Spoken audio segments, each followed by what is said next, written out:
नमस्कार मित्रांनो, आपल्या सगळ्यांचे स्वागत आहे BMC गुरुजी या यूट्यूब चॅनलमध्ये। तर आज आपण बघणार आहोत महापालिकेने जे वैद्यकीय गट विमा योजना सुरू केलेली आहे त्याबद्दल सविस्तर माहिती जाणून घेणार आहोत।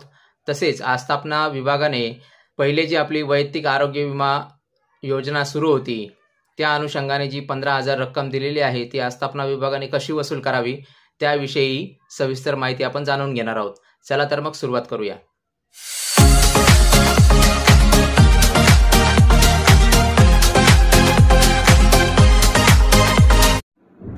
दिनांक 20/9/2024 रोजी महापालिकेचं वैद्यकीय गट विमा योजनेचं सर्क्युलर निघालेलं होतं। या सर्क्युलरमध्ये दाखवल्याप्रमाणे 1/10/2024 पासून लागू करण्यात आलेले आहे आणि मे युनायटेड इंडिया इन्शुरन्स कंपनी लिमिटेडची ही वैद्यकीय विमा पॉलिसी असणार आहे। आता ही आरोग्य विमा पॉलिसी बृहन्मुंबई महानगरपालिकेतील कार्यरत अधिकारी, कर्मचारी, कामगार यांना लागू असणार आहे आणि अंशकालीन, कंत्राटी, रोजंदारीवर असणारे अधिकारी, कर्मचारी, कामगार यांना लागू नसणार आहे। त्याच्यानंतर इच्छुक कार्यरत माध्यमिक शिक्षक व शिक्षकेतर व इच्छुक कार्यरत विद्यापीठ अनुदान आयोगातील अधिकारी, कर्मचारी, कामगार वैद्यकीय गट विमा योजनेचा लाभ घेण्याकरिताचे संमतीपत्र संबंधित आस्थापना विभागास सादर करतील। त्याच्यानंतर त्यांना ही योजना लागू केली जाईल। आता जे कर्मचारी झोपडपट्टी पुनर्वसन प्राधिकरण कार्यालयाकडे प्रतिनियुक्तीवर आहेत असे कर्मचारी, अधिकारी महापालिका सेवेत आल्यानंतर त्यांना ही वैद्यकीय गट विमा योजना लागू करण्यात येईल। अधिकारी, कर्मचारी, कामगार स्वतः प्लस कर्मचाऱ्याची पती किंवा पत्नी, त्याच्यानंतर 2 अपत्ये, त्याच्यानंतर आईवडील किंवा सासू-सासरे असे यापैकी कोणतेही एक जोडपे अशा 6 व्यक्तींना एकूण 5 लाखापर्यंत फॅमिली फ्लोटर बेसिस असलेली वैद्यकीय गट विमा योजना लागू असेल। त्याच्यानंतर प्रथम 2 अपत्यांमध्ये मुलगा 25 वर्षापर्यंत किंवा विवाह होईपर्यंत यापैकी जे अगोदर असेल तिथपर्यंत लागू असणार आहे। आता कर्मचाऱ्याला जर प्रथम वेळी जुळी अपत्ये असल्यास त्यानंतर झालेल्या अपत्यास विमा संरक्षण अनुज्ञेय होणार नाही। तथापि प्रथम वेळी एक अपत्य असल्यास व दुसऱ्या वेळी जुळी किंवा त्याहून अधिक अपत्ये झाल्यास प्रथम अपत्य व दुसऱ्या वेळी झालेल्या अपत्यांना विमा संरक्षणाचा लाभ अनुज्ञेय असणार आहे। त्याच्यानंतर आपण बघूया, पहिल्या 2 अपत्यांमध्ये मुलगा मुलगी कोणतेही अपत्य शारीरिक किंवा मानसिक दृष्ट्या विकलांगतेमुळे उदरनिर्वाह करण्यास असमर्थ असेल व पालकांवर पूर्णतः अवलंबून असून अविवाहित असेल अशा परिस्थितीत वयाची मर्यादा ही लागू असणार नाही आहे। त्याच्यानंतर आईवडील किंवा सासू-सासरे यांना वयाचे 90 वर्ष होईपर्यंत या विमा योजनेचा लाभ अनुज्ञेय असणार आहे। त्याच्यानंतर कर्मचाऱ्यांच्या नियत वयामानानुसार सेवानिवृत्ती, स्वच्छानिवृत्ती तसेच राजीनामापर्यंत कार्यरत कर्मचारी व त्यांच्या कुटुंबियांना विमा संरक्षण दिले जाईल। आता इथे बघूया आपण, चालू पॉलिसी कालावधीमध्ये कार्यरत कर्मचाऱ्याचा मृत्यू झाल्यास पॉलिसी वर्षाच्या उर्वरित कालावधीपर्यंत म्हणजेच केवळ त्याच पॉलिसी वर्षामध्ये मृत कर्मचाऱ्याच्या कुटुंबियांना लाभ अनुज्ञेय असणार आहे। म्हणजे जर कर्मचारी मृत पावला तर त्या वर्षाची जी त्याची पॉलिसी आहे जिथपर्यंत पॉलिसी एंड डेट आहे तिथपर्यंत ती लागू असणार आहे। आता बडतर्फ करण्यात आलेल्या कर्मचाऱ्यांना सदर योजनेचा लाभ बडतर्फ झाल्याच्या दिनांकापासून अनुज्ञेय असणार नाही। कर्मचारी निलंबित आहेत अशा कर्मचाऱ्यांना वैद्यकीय गट विमा योजनेचा लाभ निलंबित कर्मचाऱ्यांना निलंबन कालावधीतही अनुज्ञेय असणार आहे। त्याच्यानंतर प्रथम 2 अपत्यापर्यंतच दत्तक घेण्यात आलेल्या अपत्यास प्रथम वेळी व द्वितीय वेळी दत्तक घेतलेल्या अपत्यास दत्तक घेतल्याची कायदेशीर अधिकृत कागदपत्रे लीगली ॲडॉप्शन डीड सादर केल्यास अशा अपत्यांना 25 वर्षापर्यंत किंवा विवाह होईपर्यंत अगोदर जे असेल ते विमा संरक्षण देण्यात येईल। आता जर आपण कॅशलेस सुविधा घेतली नाही ज्या ठिकाणी समजा कॅशलेस सुविधा उपलब्ध नसेल तर आपल्याला रिएम्बर्समेंट म्हणजेच डिस्चार्ज झाल्याच्या 60 दिवसाच्या आत आपल्याला विमा कंपनीला दावा सादर करायचा आहे। त्याच्यानंतर एखाद्या अपघात प्रसंगी IRDAIच्या अपघात व्याख्येनुसार नोंदणीकृत रुग्णालयातील बाह्य रुग्ण विभागात OPD उपचार घेण्यासाठी प्रति व्यक्ती कुटुंबास 25,000 पर्यंतची अनुज्ञेय रक्कम असणार आहे। त्याच्यानंतर आता याच्यात बघूया आपण वैद्यकीय गट विमा योजनेची वैशिष्ट्य काय काय असणार आहे। आता जर एखाद्या कर्मचाऱ्यास वैद्यकीय गट विमा योजना लागू होण्याच्या अगोदरपासून जर काही आजार असेल तर तो आजार देखील यामध्ये कव्हर होणार आहे. त्याच्यानंतर यामध्ये कोणताही वेटिंग पिरियड आपल्याला नसणार आहे. त्याच्यानंतर प्रसूतीविषयीचा लाभ आपण बघूया. पहिल्या 2 प्रसूतीपर्यंत अनुज्ञेयता म्हणजे नॉर्मल डिलिव्हरीसाठी 35,000 आणि सिझर प्रसूतीसाठी 50,000 पर्यंत मर्यादा असणार आहे. त्याच्यानंतर अतिरिक्त गर्भाशयाच्या गर्भधारणेसाठी एक्स्ट्रा युटिराईन प्रेग्नन्सी किंवा अपघातामुळे गर्भपात झाल्यास नॉर्मल ऑपरेशनकरता 35,000च्या मर्यादेपर्यंत संरक्षण देण्यात येईल. त्याच्यानंतर प्रसूतीसाठी 9 महिने प्रतीक्षा कालावधी नसणार आहे, म्हणजे प्रसूतीसाठी कोणताही वेटिंग पिरियड यामध्ये नाही आहे. त्याच्यानंतर IPD तत्त्वावर आंतररुग्ण विभाग जे आहे त्याच्यावर प्रसूतीपूर्व व प्रसूती पश्चात होणाऱ्या खर्चाची प्रसूती मर्यादेपर्यंत संरक्षण देण्यात येईल. त्याच्यानंतर नवजात अर्भक पहिल्या दिवसापासून अतिरिक्त प्रीमियम न आकारता उपरोक्त नमूद केल्यानुसार केवळ प्रथम 2 अपत्यांकरिता मर्यादित आपोआप कौटुंबिक विमा संरक्षण रकमेत संरक्षित असेल. म्हणजे जर नवजात बालक असेल जन्मताच त्याला ही योजना लागू होणार आहे.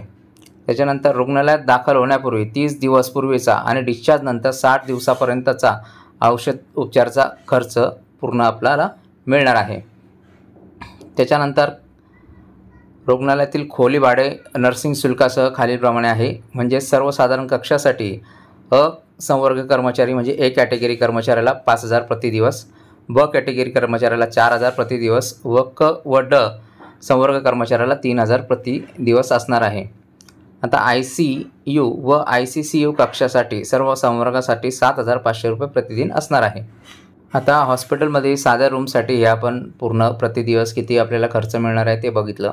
त्याच्यानंतर जर कर्मचाऱ्याला याच्यापेक्षा हाय क्वालिटीची रूम पाहिजे असेल तर आपल्याला देण्यात येणारी जी रक्कम आहे त्या दोन्ही रूमच्या मधली जी फरकाची रक्कम आहे ती आपल्याला स्वतः भरावी लागणार आहे. अंतर्गतच्या बाबतीमध्ये जर काही इंटरनल कॉग्निटल अलाइनमेंट आजाराचा समावेश असणार आहे. त्याच्यानंतर जर आजारामुळे जीवास धोका निर्माण होणार असेल अशा परिस्थिती देखील विमा संरक्षण अनुज्ञेय असणार आहे.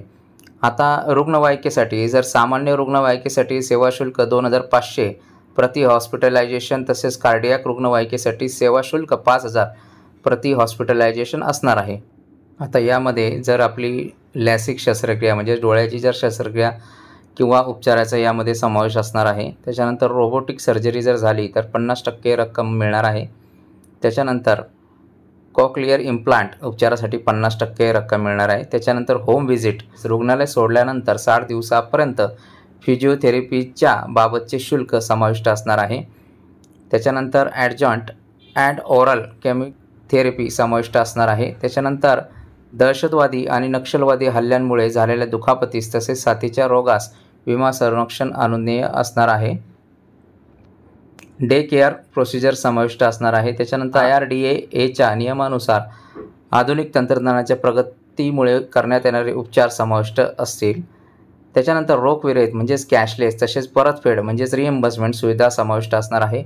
परतफेड प्रक्रियेचे दावे व्यक्तिशः किंवा ऑनलाईन आपण दाखल करू शकता. त्याच्यानंतर पॉलिसी कालावधीत जर कर्मचाऱ्याचा नवविवाह झालास किंवा नवजात बालक जन्माला आल्यास त्याबाबतची नोंद 90 दिवसाच्या आत कळवल्यास त्यांना जादा प्रीमियम न आकारता समाविष्ट करण्यात येईल. त्याच्यानंतर योजनेच्या कालावधीत कर्मचाऱ्यास पदोन्नती मिळाल्यास त्याच्या संवर्गानुसार खोली भाड्याच्या सुविधेत वाढ लागू असणार आहे. त्याच्यानंतर कृत्रिम अवयव विमा संरक्षण रकमेपर्यंत मर्यादा असेल. त्याच्यानंतर नोंदणी शुल्क, प्रवेश शुल्क, अधिभार, सेवा शुल्क इत्यादींचा विमा संरक्षण समावेश असणार आहे. त्याच्यानंतर ॲडिशन व डिलेशन आपण काय करू शकतो. जर नवजात बालक नवविवाहितांना कोणत्याही अतिरिक्त प्रीमियमशिवाय जन्म किंवा लग्नाच्या तारखेपासून संरक्षित केले जाणार आहे. नवनियुक्त कर्मचारी तसेच प्रतिनियुक्तीने महानगरपालिका सेवेत परत येणाऱ्या कर्मचाऱ्यांना प्रमाणशील तत्त्वावर म्हणजेच प्रोरेटा बेसिसवर नियुक्तीच्या प्रतिनियुक्तीने सेवेत परत आलेल्या दिनांकापासून संरक्षित केले जाणार आहे. आता पॉलिसी कालावधीत ज्या कर्मचाऱ्याची सेवा कोणत्याही कारणास्तव समाप्त झाली असेल व पॉलिसी कालावधीत कर्मचाऱ्याने कोणत्याही प्रकारचा वैद्यकीय दावा केला नसेल अशा परिस्थितीत विमा कंपनी बृहन्मुंबई पालिकेस प्रीमियम प्रोरेटा बेसिसवर परत करणार आहे. त्याच्यानंतर एखाद्या आजारासाठी दुखापतीसाठी वैद्यकीय उपचारासाठी आवश्यकता असेल तथापि रुग्णालय किंवा रुग्णालयामध्ये बेड उपलब्ध अभावी अथवा रुग्ण रुग्णालयात नेण्याच्या स्थितीत नसल्यास कमीत कमी 3 दिवस घरी वैद्यकीय उपचार घेतल्यास अशा उपचाराचा खर्च अनुज्ञेय असणार आहे. यासाठी अधिकृत कागदपत्रे वैद्यकीय प्रमाणपत्रासह सादर करणे आवश्यक आहे. त्याच्यानंतर मुंबई, नवी मुंबई, ठाणे व पनवेल येथील रुग्णालय तसेच भारतातील सर्व उपलब्ध रुग्णालयात उपचार घेण्याची सुविधा असणार आहे. तर जे रुग्णालय आहेत, मुंबई असेल किंवा जवळपासच्या एरियाचे जे आपले रुग्णालय यांच्या अंडरमध्ये आहेत, तर ते रुग्णालयांची लिस्ट आपल्याला डिस्क्रिप्शनमध्ये देण्यात येईल. तिथून आपण ती डाउनलोड करून बघू शकता. त्याच्यानंतर वय वर्ष 50 वरील कार्यरत कर्मचारी व त्यांची पत्नी, पतीचे वय वर्ष 50 अशा दोघांकरिता A grade diagnostic centre located in Mumbai, ज्युरिशियन्स सबअर्बन, नवी मुंबई. पॉलिसी कालावधीत वर्षातून एकदा आरोग्य तपासणी देखील मोफत असणार आहे. त्याच्यानंतर कर्मचारी व त्यांच्या कुटुंबातील सदस्यांची मेडिकल कार्ड मेडी असिस्ट TPA मार्फत कार्डद्वारे आणि हार्ड कॉपीद्वारे देण्यात येतील. वैद्यकीय गट विमा योजनेचा कालावधी 3 वर्षाकरता असून दरवर्षी योजनेचे नूतनीकरण करण्यात येणार आहे. आता आस्थापना विभागासाठी काय काय मार्गदर्शक सूचना आहेत ते आपण बघूया. बृहन्मुंबई महानगरपालिकेतील कर्मचाऱ्यांच्या नवनियुक्त, नवविवाहित, नवजात बालक, स्वेच्छानिवृत्ती, राजीनामा, बडतर्फ, असमर्थ, घटस्फोट, निलंबित, मृत्यू, वेतन रोखणे, बेपत्ता अशा सर्व प्रकारचे बदल झालेल्या नोंदीची माहिती कंपनीस आपल्याला 10 तारखेपर्यंत कळवायची आहे. त्याच्यानंतर याबाबतची अधिकृत कागदपत्रे संबंधित आस्थापना विभागास सादर केल्यानंतर आपल्याला आस्थापना विभागाने सदर कागदपत्राच्या अनुषंगाने नव्याने समावेश करणे किंवा वगळणे अशा नोंदी सॅप कार्यप्रणालीमध्ये तातडीनं घेणे आवश्यक आहे. तसेच सदर बदल करण्यात आलेल्या नोंदीची यादी, कर्मचारी व कुटुंबियांचा सर्व तपशील म्हणजेच जसे की कर्मचारी संकेतांक, कर्मचाऱ्याचे नाव, पदनाम, संवर्ग, खाते, विभागाचे नाव, कुटुंबातील सदस्याचे नाव, नाते, लिंग, जन्मदिनांक व समाविष्ट वगळण्याचे कारण काय आहे व दिनांक अशी माहिती आपल्याला एक्सेल शीटमध्ये हार्ड कॉपी आणि सॉफ्ट कॉपीमध्ये खातेप्रमुखांच्या स्वाक्षरी व शिक्क्यासह तातडीने प्रशासकीय अधिकारी वैद्यकीय गट विमा योजना विभागास हार्ड कॉपी तसेच soft copy admin officer 01 mis.chpo@mcgm.gov.in या ईमेलवर पाठवायचे आहे. सदर नोंदी सॅप कार्यप्रणालीत अद्ययावत झाल्याबाबतची खातरजमा करण्यात यावी.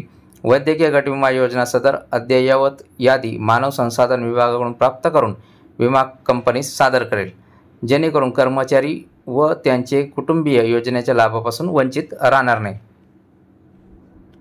माध्यमिक शिक्षक व शिक्षकेतर व इच्छुक कार्यरत विद्यापीठातील अनुदान आयोगातील अधिकारी, कर्मचारी, कामगारांनी वैद्यकीय गट विमा योजनेचा लाभ घेण्याकरिताचे जर संमतीपत्र संबंधित आस्थापना विभागास सादर केले तर अशा कर्मचाऱ्यांची यादी आपल्याला एक्सेल शीटमध्ये हार्ड कॉपी व सॉफ्ट कॉपी बनवून ही आपल्याला प्रशासकीय अधिकारी वैद्यकीय गट विमा योजना या विभागात पाठवायची आहे. आणि हा जो मेल ID दिला आहे या मेल IDवरती आपल्याला सॉफ्ट कॉपीद्वारे पाठवायची आहे.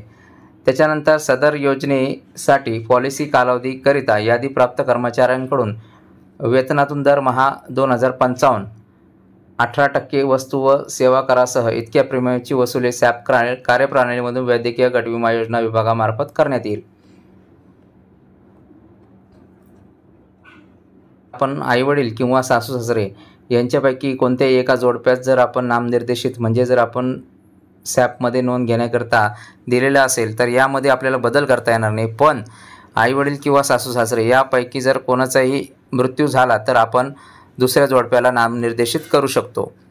आता कर्मचाऱ्याच्या पती किंवा पत्नी मृत्यू किंवा घटस्फोट झाल्यामुळे कर्मचाऱ्याने दुसरा विवाह केल्यास सदर विवाहाची अधिकृत कागदपत्रे आस्थापना विभागात सादर केल्यानंतरच पहिल्या पती पत्नीची नोंद सॅप कार्यप्रणालीमधून वगळून दुसऱ्या पती पत्नीचे नाव सॅप कार्यप्रणालीमध्ये अंतर्भूत करण्याची कारवाई प्रचलित पद्धतीनुसार आस्थापना विभागाने करायची आहे. ती किंवा पत्नी दोघेही जर महानगरपालिका सेवेत असतील तर दोघांनाही हा लाभ अनुज्ञेय असणार आहे. आता वैद्यकीय गट विमा योजनेकरिता कोणत्याही प्रकारची वसुली आस्थापना विभागामार्फत करण्यात येऊ नये. आता आपल्याला वैद्यकीय आरोग्य विमासाठी जर आपल्याला ॲडमिट व्हायचं असेल, दवाखान्यात जर दाखल व्हायचं असेल, तर खाली दिलेल्या मेडी असिस्ट TPAच्या प्रतिनिधीशी आपल्याला संपर्क साधायचा आहे. तर आपल्याला जे डिस्क्रिप्शनमध्ये सर्क्युलर देण्यात येईल, त्या सर्क्युलरमध्ये यांची आपल्याला लिस्ट मोबाईल नंबरसहित मिळणार आहे. त्यांच्याशी आपण संपर्क करायचा आहे.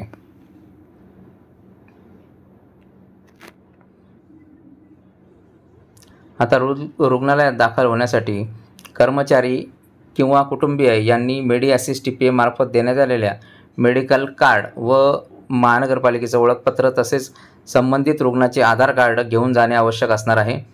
त्याच्यानंतर कर्मचारी किंवा कुटुंबियांनी रुग्णालयात दाखल होण्यापूर्वी मेडी असिस्ट TPAचे नेटवर्क हॉस्पिटलची यादी पाहून रुग्णालयात दाखल व्हायचं आहे. तर रुग्णालयाची यादी आपल्याला डिस्क्रिप्शनमध्ये देण्यात येईल, तिथून आपण ती बघू शकता. त्याच्यानंतर दाखल झाल्यानंतर रुग्णालयातील प्रतिनिधींमार्फत नोंदणी फॉर्म भरण्याची कारवाई करण्यात येईल. त्याच्यानंतर बृहन्मुंबई महानगरपालिका कर्मचारी TPAच्या नेटवर्क हॉस्पिटलमध्ये गेल्यास त्याचे उपचार पॉलिसीच्या अटीनुसार रोख विरहित म्हणजेच कॅशलेस होणार आहे.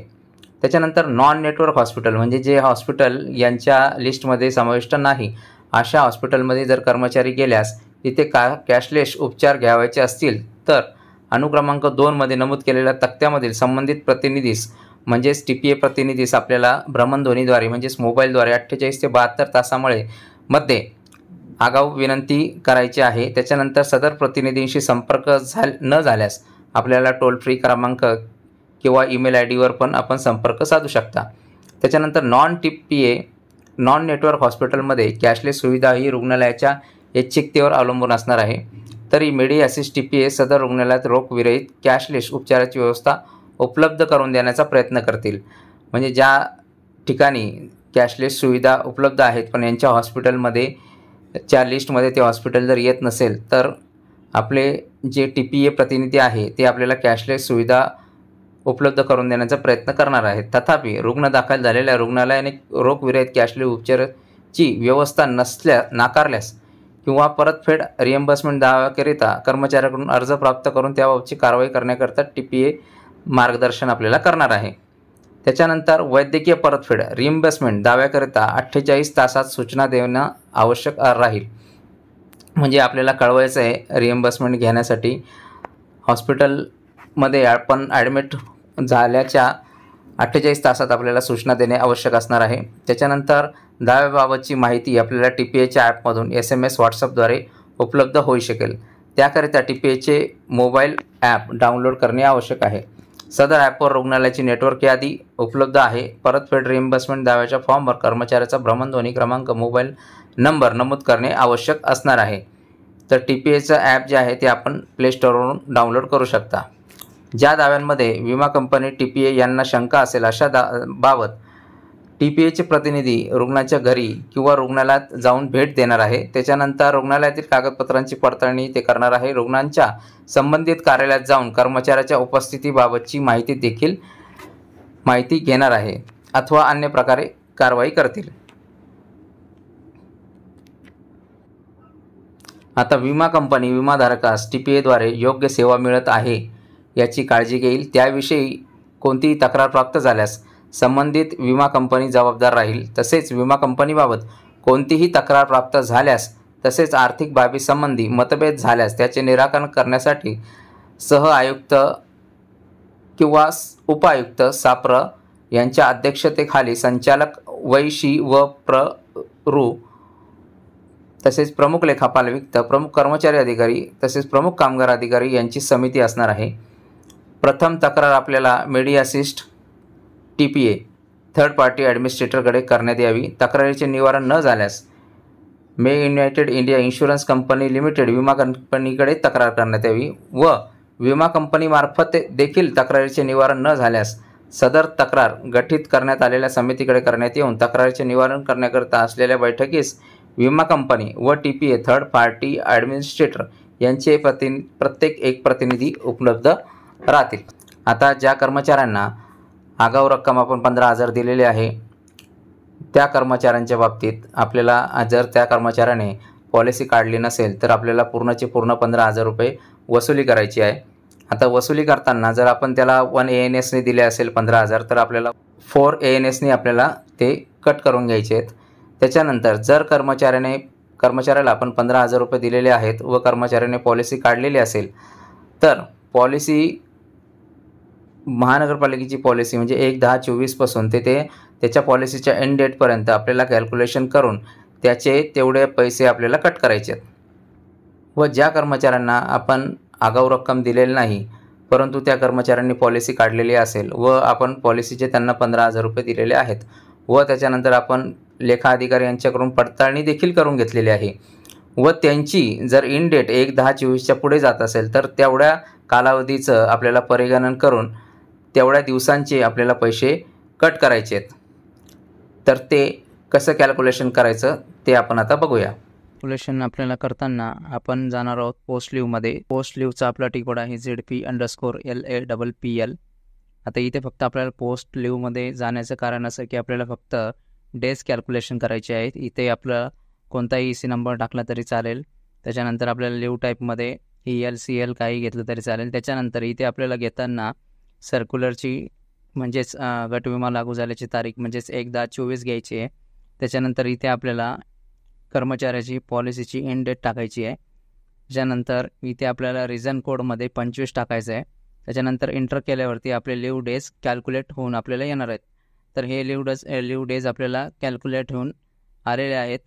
त्याच्यानंतर आपण याचं कॅल्क्युलेशन आता याचे रुपये किती होतात, किती रिकव्हरी करायची ते आपण आता बघणार आहोत. तर आता आपण जाणार आहोत एक्सेल फाईलमध्ये. आता इथे एक्सेल फाईलमध्ये गेल्यानंतर आपल्याला इथे डेज टाकायचे आहेत. त्याच्यानंतर = 15,000 भागिले 365 आणि गुणिले हे जे डेज आलेले ती रो आपण सिलेक्ट करणार आहेत. त्याच्यानंतर आपल्याला ही फिगर फॉर्मॅट सेलमध्ये जाऊन राऊंड अप करून घ्यायची आहे. राऊंड अप केल्यानंतर आपल्याला किती रक्कम वसूल करायची ते आपल्याला इथे कळणार आहे. तर अशा प्रकारे आपण कॅल्क्युलेशन सोप्या आणि सरळ पद्धतीने करू शकतो. आता इथे आपल्याला सर्वप्रथम EC नंबर टाकायचा आहे. त्याच्यानंतर आपल्याला जायचं आहे अपडेट ॲडिशनल पेमेंटमध्ये. एक्झिक्यूट केल्यानंतर इथे आपल्याला मंथची पहिली डेट टाकायची म्हणजेच 1/10/24. त्याच्यानंतर आपल्याला इथे घ्यायचं आहे 01 रिझन फॉर ॲक्शनमध्ये. त्याच्यानंतर आपल्याला एंटर मारायचं आहे. त्याच्यानंतर समोर गेल्यानंतर आपल्याला इथे रिसिव्ड ऑन म्हणजे आपल्याला ज्या तारखेला अर्ज प्राप्त झालेला आहे किंवा पडताळणी होऊन आलेला आहे ती तारीख आपल्याला टाकायची आहे. त्याच्यानंतर आपल्याला इथे टाकायचं आहे मेडिक्लेम. ॲडव्हान्स रिकव्हरी असेल तर ॲडव्हान्स रिकव्हरी किंवा आपल्याला मेडिक्लेम रिइम्बर्समेंट रिकव्हरी टाकायचं आहे.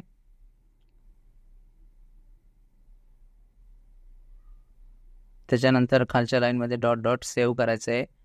सेव्ह केल्यानंतर इथे आपल्याला डिडक्शन घ्यायचं आहे. त्याच्यानंतर आपल्याला सेव्ह करायचं आहे. त्याच्यानंतर आपल्याला नेक्स्ट विंडोमध्ये गेल्यानंतर इथे जर आपण ॲडव्हान्स दिला असेल तर आपल्याला 4 ANSनी कट करायचे म्हणजेच रिकव्हरी करायची आहे. जर आपण रिइम्बर्समेंट म्हणजे पॉलिसी पडताळल्यानंतर आपल्याला इथे 4 RNSनी कट करायचं आहे. त्याच्यानंतर इथे आपल्याला जेवढी अमाऊंट रिकवर करायची तेवढी अमाऊंट आपल्याला इथे इन्सर्ट करायची आहे. त्याच्यानंतर आपल्याला ॲडिशनल फील्डमध्ये सँक्शन डेट म्हणजे सर्क्युलरची डेट मेन्शन करायची आहे. त्याच्यानंतर आपल्याला इथे सँक्शन नंबर म्हणजेच सर्क्युलरचा नंबर आपल्याला इथे इन्सर्ट करायचा आहे. सर्क्युलरचा पूर्ण नंबर टाकल्यानंतर आपल्याला सेव्हला क्लिक करायचं आहे आणि ती एंट्री आपली सेव्ह होणार आहे आणि आपल्या कर्मचाऱ्याच्या पगारातून तेवढी रिकव्हरी होणार आहे. वसुली झाल्यानंतर आपल्याला वसुली पडताळून घ्यायची आहे लेखा अधिकारी वेतनपत्रके यांच्याकडून. तर आजचा आमचा व्हिडिओ आपल्याला कसा वाटला ते आम्हाला कमेंट बॉक्समध्ये नक्की कळवा. आपला हा व्हिडिओ BMC कर्मचाऱ्यांपर्यंत पोहोचवा. चला तर मग भेटूया नेक्स्ट व्हिडिओमध्ये. तोपर्यंत धन्यवाद. जय हिंद, जय महाराष्ट्र.